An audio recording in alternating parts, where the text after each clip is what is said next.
Do you like kung fu movies? You ever watch those movies or like seen the clips? Getting the satisfaction of watching a karate master clean a whole room of dudes by themselves in the span of like 5 minutes by doing nothing but the most badass hand-to-hand combat you will ever see in your life? And you think to yourself, man, if I learned martial arts, I could totally pull off all this crazy shit. Or are you a straight masochist who's like, I like this, I want this, but I want to constantly get punched in the dick multiple times for not parrying the right millisecond, and to constantly replay a room to get better and better over and over again, or otherwise be stuck in limbo until I can stomach enough energy to want to tackle this again for the 12th fucking time in a row! Sifu. A martial artist's wet dream has finally come true. A game with the intent on recreating a playable kung fu movie set piece that you can fight your way through. Set with hideouts full of thugs to punch in pursuit of a gang leader, cool ass executions, sweet karate moves that I might try to use one day in a bar fight, and weapons that I mainly just random shit around the grounds for anyone to pick up and beat the shit out of other people with. Even in the clubs.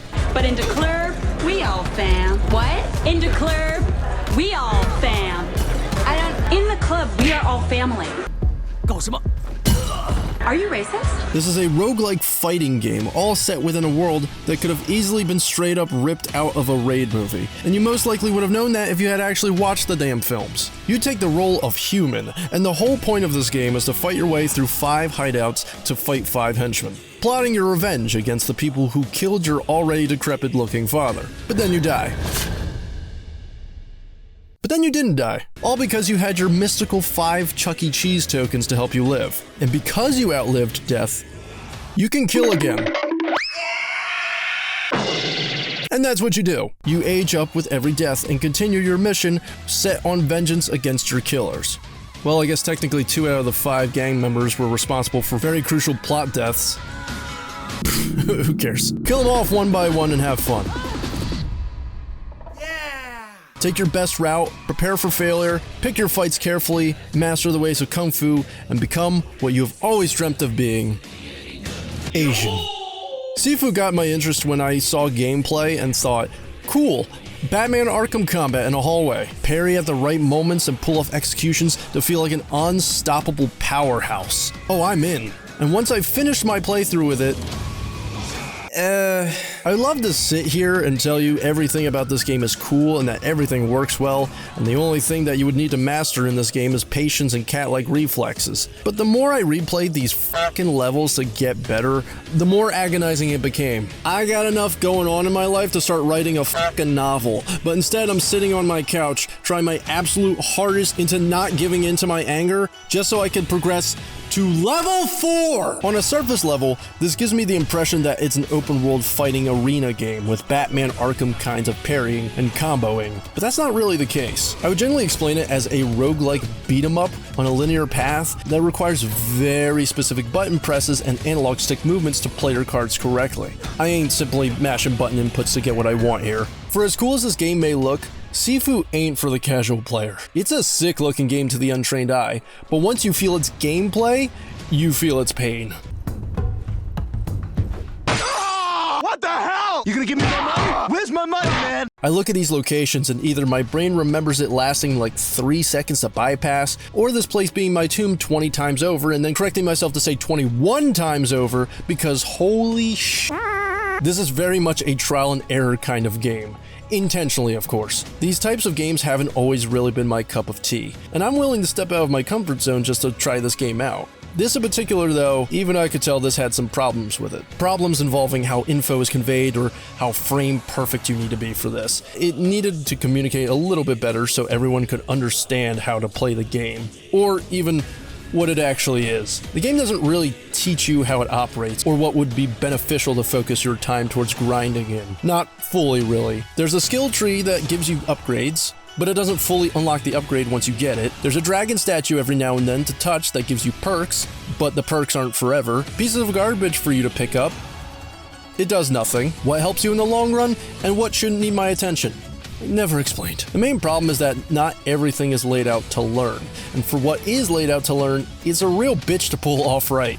You have to go out of your way to realize what is going on here. I'm not saying that I want everything in game to be served to me on a silver platter. I simply ask that the basic or crucial gameplay info to be readily available for me, and especially for the casual player to understand this is not just a cakewalk. You mean to tell me there was a practice room across from the mission select this whole time? You have to finish the stage at a decent age, otherwise you would progress and be at a crazy disadvantage by being old, and that the deaths can actually stack, meaning that if you die too fast, you can skip certain ages? I didn't have to perfect this whole game in one consistent run? I could replay levels for a better score or age once I did it? And if you pick earlier levels from the furthest point in the game, it can actually reset future progression, which if you didn't know beforehand, could completely wipe your progress until you realize it's too late. Leaving out info like this could really make or break how you perceive this game. And the only way I knew was either playing it and finding out myself, or again, I looked it up. It's a really satisfying game to watch someone else play through, especially if they play it perfectly well. But Sifu isn't fun enough for me to suffer through again. Could I get better at this? Yeah. Would I feel like a badass showing off my godlike parrying and attacking to show how much I improved since the beginning? Yes. Did I have fun? To a certain degree I did. Sifu isn't that bad, but there are just too many small nuances that prevent me from replaying this game multiple times and grinding through the same 5 locations that the game had already forced me to remember its pathing by heart. And yeah, there's only like 5 levels to this game, so not really a lot to play with, unless you count the arena. I didn't feel like playing the arena. Don't listen to him. He lies. He clearly did play arena mode. He made time to go back and play it, and is too chicken to say that he liked this mode the best and added a lot of replayability to a game that he once thought to be too short and repetitive to want to go back to it. Instead of admitting his truth and record new lines for this video, he chose to be a lazy What a bushy bitch. I stepped in to correct his thoughts and tell you that the arena mode is where the game character shines. Even with this looking like a challenge mode, it's actually where the incentive for replayability shows. Every challenge occurs in new location not seen in the main story. Tons of references from movies, shows, and games make into the game's DNA. From the fight scenarios, to the outfit choices, to some of the game modifiers, and even making it to the achievements. This is where he could tell where the developers had fun putting these scenarios together and showed off which pieces of pop culture helped inspire them to make this game. It does have the same gameplay problems, but with missions lasting about 5 to 10 minutes each, it strangely makes the game a lot more engaging and hits the dopamine in his brain to want to keep trying to see what location could pop up next. Dom likes it very much. So much so that he is still playing it right now. The added arenas give more big moments and dream spots for players to have fun and added modifiers to mess with. Sifu does earn a slightly higher score. Dom was going to say 6 out of 10, but he learned from his lack of full commitment to never base his thoughts on one mode from the whole package, even if it isn't the main game. He is evolving. Good for him. Anyway, here is Dom's final thoughts on Sifu.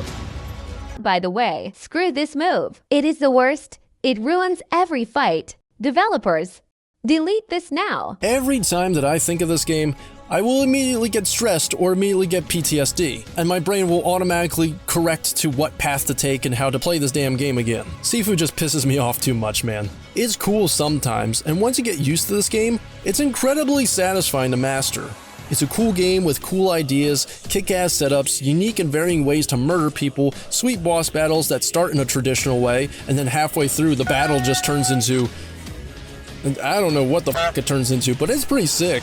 Sifu is just too stressful. Mastering the game is the literal name of the fucking game. I am aware. But I just can't do this again. With the singular playthrough I did manage to beat the game at the literal highest lifespan I could possibly set it at, but I did it. And what really settles and validates my feelings for this game is that anytime I see Sifu on my home screen, I start getting pre-game headaches before the damn menu even loaded up. Anytime a game that adds a gray hair to my head for just existing, yeah, I'm not vibing with it. 7 out of 10.